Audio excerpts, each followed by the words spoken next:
महत्वाचा प्रश्न होता तो म्हणजे पावसाळा सुरू झालेला आहे आणि कोल्हापूरच्या अलमट्टी धरणाचा विषय हा देखील तितकाच महत्वाचा आहे। एका आठवड्यापूर्वीच आपण आश्वासन दिलं होतं की त्या संदर्भात सर्वपक्षीय बैठक घेतली जाईल। ती नेमकी कधी होणार आहे आणि त्या संदर्भात राज्य सरकारकडनं काय उपाययोजना केली जाऊ शकते, कारण कोल्हापूरमधील सांगली आणि कोल्हापूर या दोन्ही जिल्ह्यांना त्याचा फटका बसू शकतो। मोठ्या आपल्याकडे पाहत आहेत। तर अलमट्टी संदर्भातली याच्यापूर्वीची बैठक झाली, त्या बैठकीनंतर परवा दिवशीच कोल्हापूरमध्ये सुद्धा एक बैठक झाली की ज्याच्यामध्ये आमच्या अधिकाऱ्यांनी कृती समितीची किंवा सर्वपक्षीय प्रमुख पदाधिकारी की ज्यांना अलमट्टीच्या संदर्भातले अधिकाधिक चांगल्या पद्धतीने त्यांच्या सूचना घेऊन याबद्दल ज्या काही योग्य अशा पद्धतीची आम्हाला काम करायला पाहिजे त्याच्याबद्दलची बैठक सुद्धा पार पडली। राधाकृष्ण विखे पाटील साहेबांच्या नेतृत्वाखाली याच्यामध्ये सेंट्रल गव्हर्नमेंटकडे सुद्धा अजून आम्ही पाठपुरावा करतोय।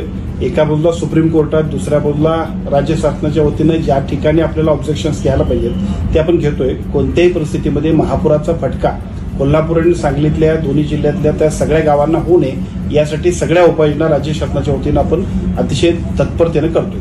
सर, पण दरवर्षी ज्या पद्धतीचे अनुभव बघायला मिळतात, सांगली कोल्हापूरमध्ये फ्लड परिस्थिती बघायला मिळते आणि अशा सिच्युएशनमध्ये एनडीआरएफ एसडीआरएफला काही सूचना दिल्या आहेत का? आधीच तत्पर राहण्यासंदर्भात काही उपाययोजना करण्यात येणार आहेत का?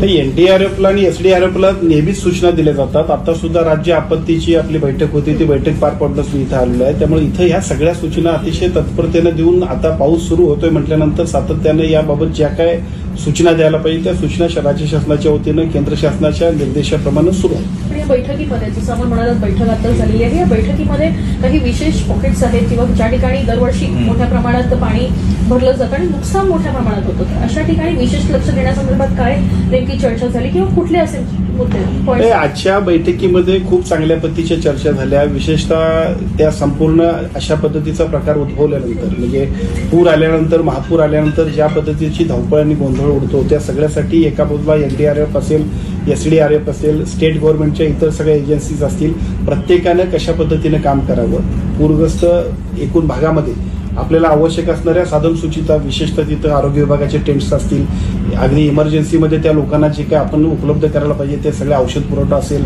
विशेषतः त्यांच्या राहण्यासाठी जे शेल्टर्स असतील आणि त्याच्यापैकी बरोबरीनं जे काही सगळ्या बोट असतील या सगळ्या गोष्टींची आवश्यक ती खरेदी, आवश्यक असणाऱ्या सगळ्या यंत्रणा उपलब्ध करून देण्याबद्दल सुद्धा अतिशय चांगल्या पद्धतीने सूचना दिल्या।